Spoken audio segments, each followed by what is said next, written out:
Assalamualaikum warahmatullahi wabarakatuh. Waalaikumsalam warahmatullahi wabarakatuh.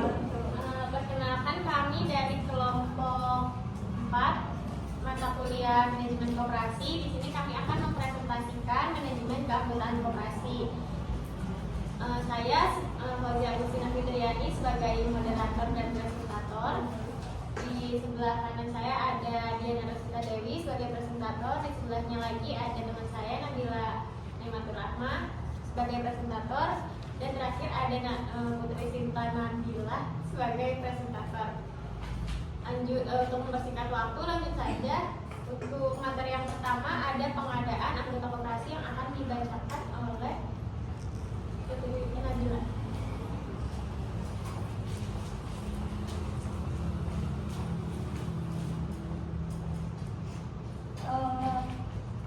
Yang pertama ada pengadaan anggota koperasi. Pengadaan sendiri yaitu suatu proses penarikan atau seleksi penempatan orientasi atau induksi untuk mendapatkan karyawan yang baik kualitas maupun kuantitasnya sesuai dengan apa yang diinginkan perusahaan. Fungsi ini memegang peranan penting karena sangat menentukan keberhasilan perusahaan koperasi ke depan agar sukses. Koperasi membutuhkan anggota dalam jumlah yang optimal dan berkualitas.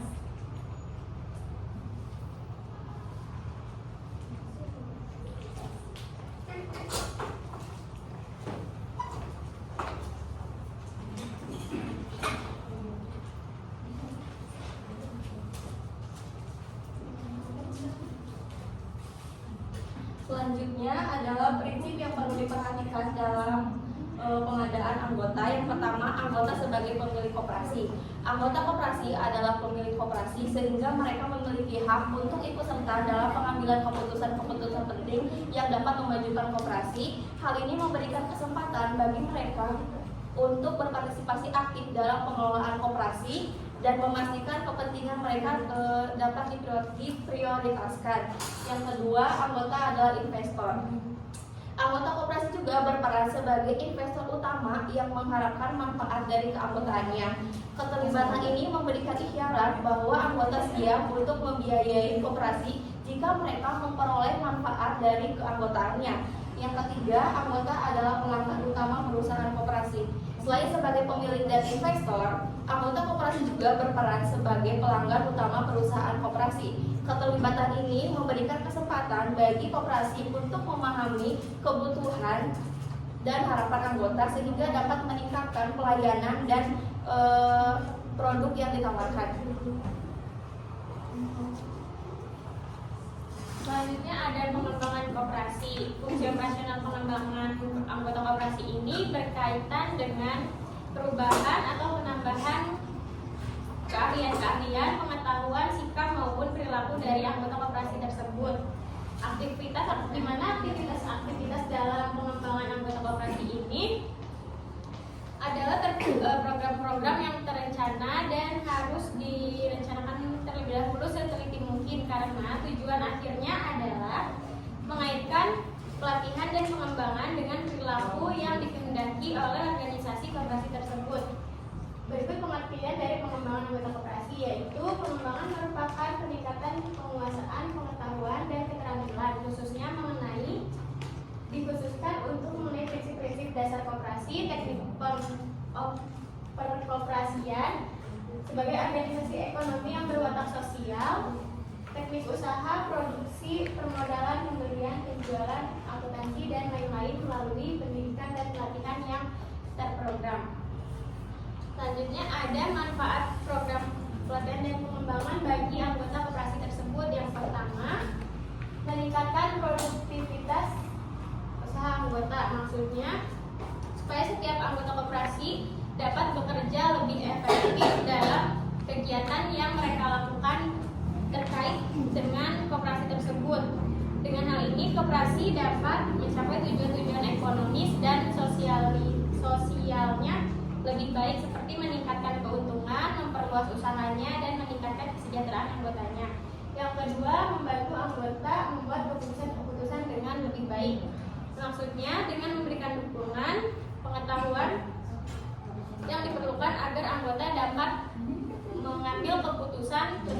bijaksana dalam kegiatan yang mereka lakukan terkait dengan koperasi tersebut.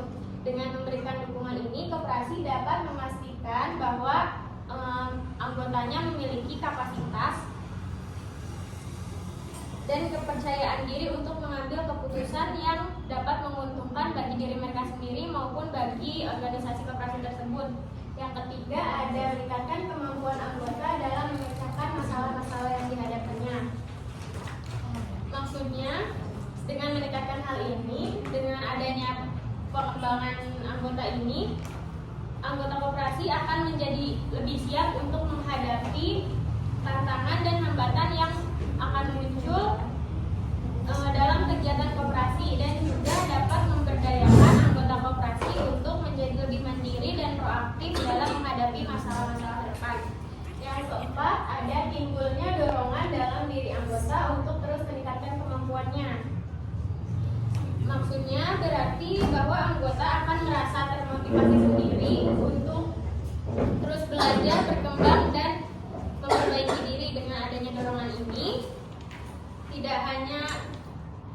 tidak hanya berkontribusi lebih baik kepada koperasi, tetapi juga dapat meningkatkan kualitas diri mereka sendiri di masa sekarang maupun di masa yang akan datang. Yang kelima, ada meningkatkan partisipasi anggota. Maksudnya berarti meningkatkan keterlibatan aktif dan kontribusi anggota dalam berbagai aspek kegiatan koperasi. Nah, hal ini mencakup partisipasi dalam mengambil keputusan, pelaksanaan kegiatan, dan pemanfaatan layanan yang disediakan oleh organisasi koperasi. Terus ada meningkatkan komitmen dan loyalitas anggota. Maksudnya berarti dengan memperkuat rasa kesetiaan dan dedikasi anggota terhadap koperasi, sehingga mereka tetap berpartisipasi aktif, mendukung tujuan koperasi, dan kontribusi terhadap keberhasilan dalam jangka panjang.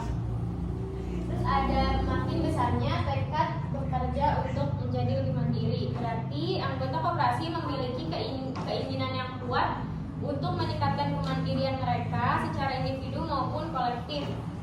Hal ini menjadi langkah yang penting menuju pemberdayaan anggota koperasi. Yang terakhir, ada mengurangi ketakutan menghadapi kegiatan-kegiatan baru di masa yang akan datang. Maksudnya berarti membantu anggota koperasi untuk merasa lebih siap, percaya diri, dan berani sebelum dalam menghadapi perubahan, tantangan dan peluang-peluang yang baru. Hal ini penting, kenapa? Karena untuk memastikan bahwa koperasi dan anggotanya siap untuk berkembang dan sukses dalam menghadapi masa yang akan datang. Selanjutnya, kompensasi anggota.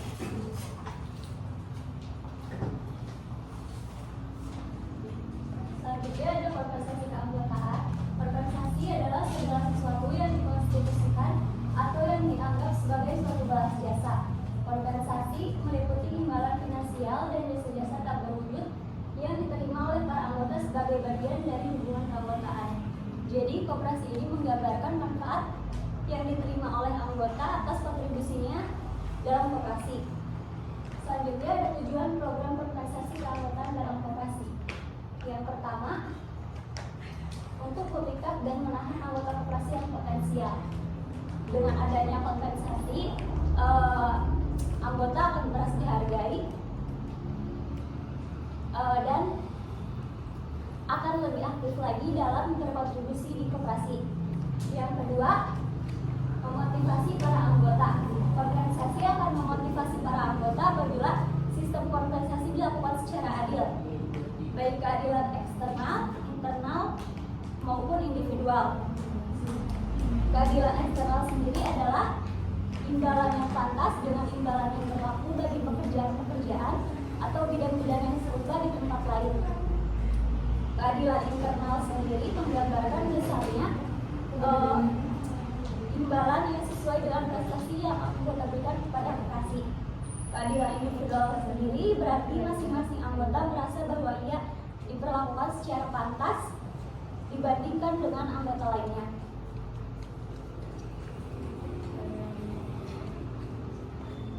Selanjutnya ada beberapa manfaat yang dapat diterima anggota koperasi, diantaranya dapat memperoleh barang konsumsi dan atau sarana produksi serta jasa yang diperlukan dan tidak tersedia di daerah kerjanya dengan harga yang terjangkau dan berkualitas. Ini mampu membantu meningkatkan kesejahteraan anggota dengan memenuhi kebutuhan mereka secara efisien dan ekonomis. Yang kedua, dapat menjual barang dan jasa hasil usaha anggota dalam jumlah yang lebih banyak dengan harga yang menguntungkan. Karena koperasi dapat memberikan akses ke pasar yang lebih luas serta negosiasi harga yang lebih baik berkat kekuatan bersama. Yang ketiga, dapat memperoleh modal atau kredit yang lebih murah dalam jumlah dan waktu yang tepat. Ini membantu mengembangkan usaha mereka tanpa adanya beban finansial yang berlebihan. Yang keempat, dapat menyimpan uang atau modal di koperasi yang lebih aman dan dapat diperoleh kembali tepat pada waktunya apabila diperlukan untuk modal kerja usaha anggota. Ini membantu meningkatkan pertumbuhan dan keberlangsungan usaha. Kelima, dapat memperoleh hasil usaha yang adil. Hal ini memungkinkan anggota untuk mendapatkan penghasilan tambahan atau pengembalian investasi dari partisipasi mereka dalam koperasi.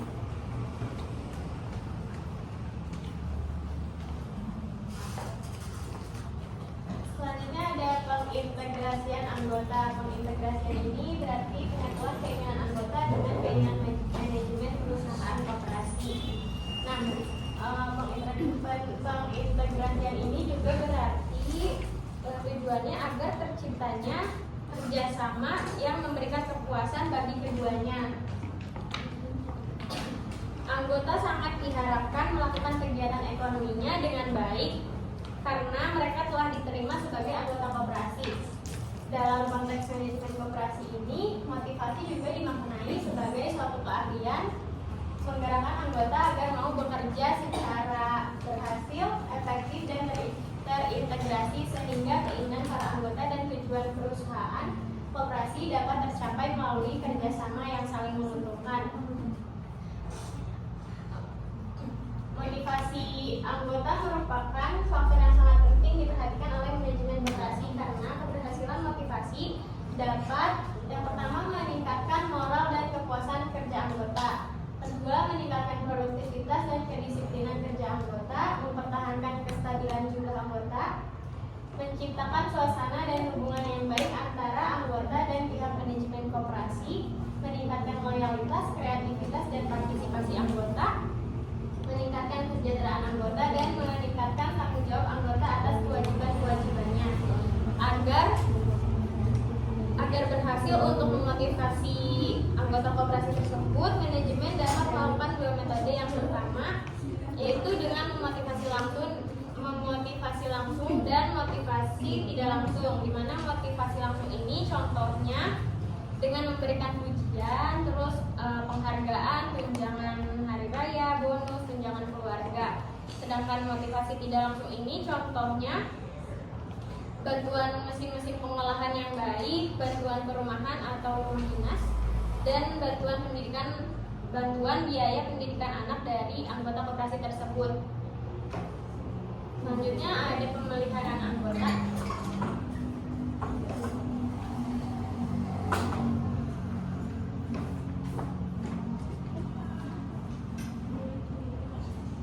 Selanjutnya ada pemeliharaan anggota. Pemeliharaan atau maintenance adalah usaha mempertahankan dan atau meningkatkan kondisi fisik, mental, dan sikap anggota agar mereka tetap loyal dan bekerja produktif untuk menunjang tercapainya tujuan perusahaan pribadi dan perusahaan koperasi.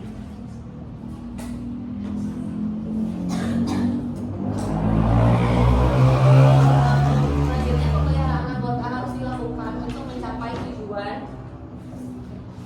tujuan yang penting. Yang pertama, meningkatkan produktivitas kerja anggota. Dengan memberikan pemeliharaan yang baik kepada anggota, mereka akan merasa dihargai dan termotivasi untuk bekerja secara efisien dan produktif. Yang kedua, meningkatkan partisipasi anggota. Dengan merasa terlibat dan didukung, anggota akan lebih aktif berpartisipasi dalam kegiatan koperasi. Yang ketiga, meningkatkan loyalitas dan menurunkan turnover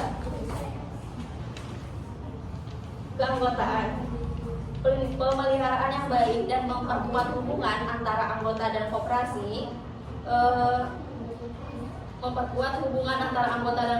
dapat mengurangi kemungkinan anggota berpindah ke koperasi lain. Yang keempat, memberikan ketenangan, keamanan, dan kesehatan bagi anggota koperasi. Anggota yang merasa aman dan sehat secara fisik maupun mental akan lebih fokus dan produktif dalam aktivitas koperasi. Yang kelima, meningkatkan kesejahteraan anggota.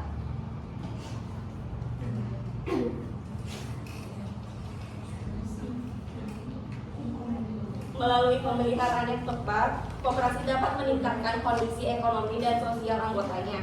Yang keenam, memperbaiki kondisi fisik, mental, dan sikap anggota terhadap koperasi melalui program-program pemeliharaan, kesehatan, dan kesejahteraan, serta pendekatan yang memperhatikan keseimbangan kehidupan kerja dan pribadi. Koperasi dapat membantu anggota untuk mencapai kondisi fisik dan mental yang lebih baik. Selanjutnya, mengurangi konflik serta menciptakan suasana yang harmonis antar anggota. Mengurangi konflik serta menciptakan suasana yang harmonis antar anggota dengan mempromosikan komunikasi terbuka dan mengelola konflik yang efektif. Koperasi dapat menciptakan lingkungan kerja yang lebih positif.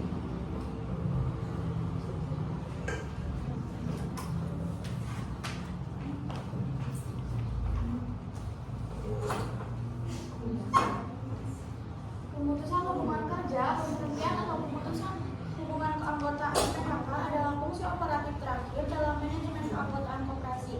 PHK berarti memutuskan hubungan keanggotaan seseorang dengan suatu organisasi koperasi, dan dengan pemberhentian berarti berakhirnya keterkaitan anggota terhadap perusahaan koperasi. Tahapan keluarnya anggota dari koperasi adalah sebagai berikut. Tahap pertama, anggota tidak merasakan manfaat koperasi baik secara ekonomis maupun non-ekonomis. Tahap kedua, bila usul dan saran tidak diperhatikan anggota akan menggunakan hak voting untuk mengadakan pemilihan pengurus baru. Tahap ketiga, bila senjata voting tidak berhasil dengan baik, sehingga pengurus dan pengelola tetap tidak melaksanakan aktivitas yang diberikan manfaat bagi anggota,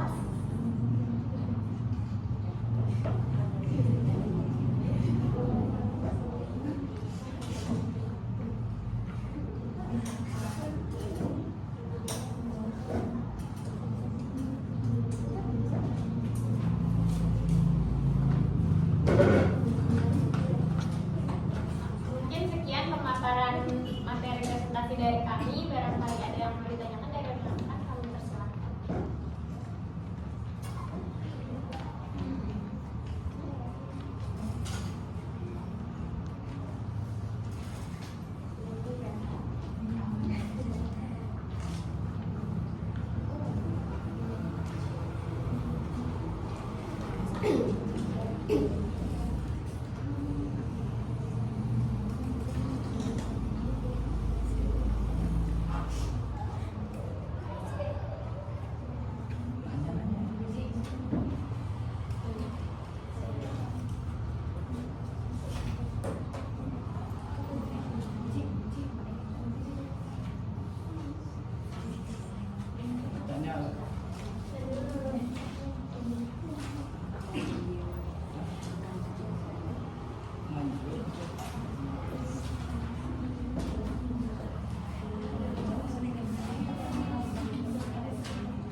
Ini bertanya ya, masalah apa saja yang dihadapi manajemen koperasi dalam mengelola dan mendayagunakan sumber daya manusianya?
27. Mana ya? Ya belum 27 kan? Emang ada sampai dulu? Ada dong. Iya. Kenalkan, nama saya Aditya Pratama dari kelompok 7 akan menanyakan tentang dari tadi ada manfaat yang dapat diterima anggota koperasi. Nah kan itu ada 5 poin.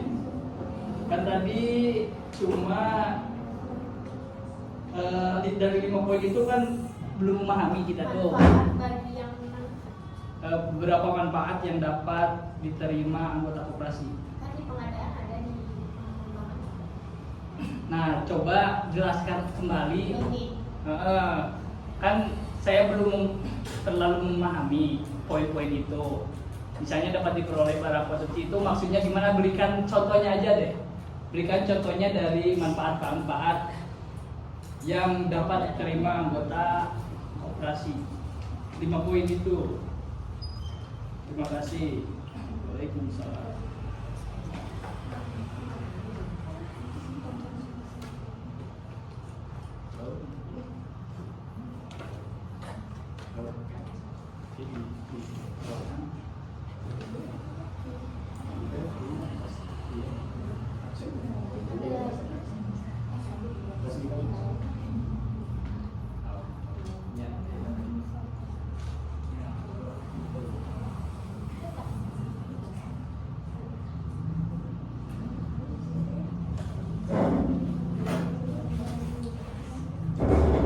ada lagi nggak?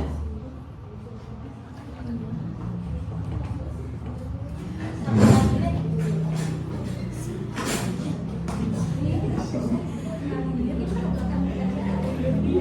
Udah tak? Ada lagi. Udah.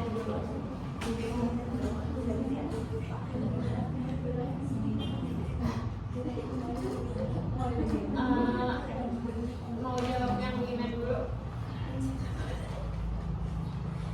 Tadi itu pertanyaannya masalah apa saja yang dihadapi koperasi dalam mengelola dan memberdayakan sumber daya manusia.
harga yang lebih murah dibandingkan jika mereka harus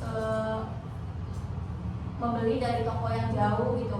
Kualitas barang yang disediakan oleh koperasi juga terjamin karena mereka bekerja sama dengan pemasok terpercaya. Yang kedua, menjual barang dan jasa hasil usaha. Seorang pria petani kopi anggota koperasi di Sumatera dapat menjual hasil panen kopinya dalam jumlah besar melalui koperasi. Koperasi tersebut memiliki jaringan pemasaran yang luas sehingga mampu menjual kopi tersebut dengan harga yang lebih baik ke pasar nasional maupun internasional. Yang ketiga, dapat memperoleh modal kredit. Contohnya itu seorang pengrajin batik di Yogyakarta yang menjadi anggota koperasi dapat mengajukan pinjaman dengan bunga rendah untuk membeli bahan baku dan alat produksi baru. Kredit ini diperoleh dengan cepat dan tanpa prosedur yang rumit sehingga usaha batik bisa terus berjalan dan berkembang. Yang keempat, menyimpan uang atau modal. Contohnya itu pedagang kecil di sebuah pasar di Jawa Tengah menyimpan sebagian keuntungan hariannya di koperasi simpan pinjam. Selain aman, data tersebut bisa diambil kapan saja untuk keperluan modal usaha tanpa perlu khawatir akan keamanannya karena koperasi dijamin dan diawasi oleh pemerintah. Yang terakhir, memperoleh sisa hasil usaha yang adil. Contohnya pada akhir tahun seorang anggota koperasi simpan pinjam di Bali mendapatkan bagian dari keuntungan koperasi berupa sisa hasil usaha atau SHU yang dibagikan secara proporsional berdasarkan transaksi yang mereka lakukan sepanjang tahun. Ini memberikan tambahan penghasilan bagi anggota tersebut dan menjadi insentif untuk terus aktif dalam kegiatan koperasi.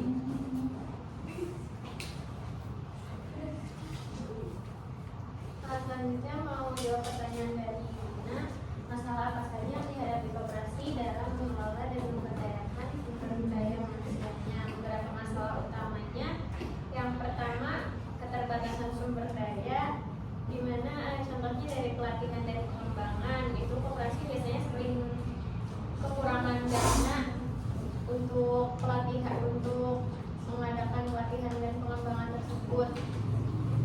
Terus dari fasilitas dan teknologi juga biasanya kurang memadai, jadi menghambat efisiensi kerja dan produktivitas. Terus dari kepemimpinan dan manajemen, kualitas kepemimpinannya kadang ada yang beberapa yang rendah, jadi menyebabkan masalah dan dalam pengambilan keputusan dan sulit untuk memotivasi anggota koperasinya. Terus komunikasi dan komunikasi yang kurang efektif, contohnya kurang terbuka antara manajemen dengan karyawan yang menyebabkan kesalahpahaman dan ketidakpuasan dalam kerjasama. Terus koordinasi antar departemennya, sulitnya koordinasi antar departemen atau unit usaha koperasi dapat menghambat kelancaran operasional. Terus ada keterlibatan anggota di mana partisipasi anggotanya kurang aktif di berbagai kegiatannya, itu kurang aktif. Terus ada edukasi dan sosialisasi, kurangnya edukasi dan sosialisasi tentang peran dan manfaat koperasi tersebut kepada para anggotanya dapat menyebabkan minimnya kesadaran dan keterlibatan anggota koperasi untuk mengikuti kegiatan-kegiatan yang ada di dalam koperasi.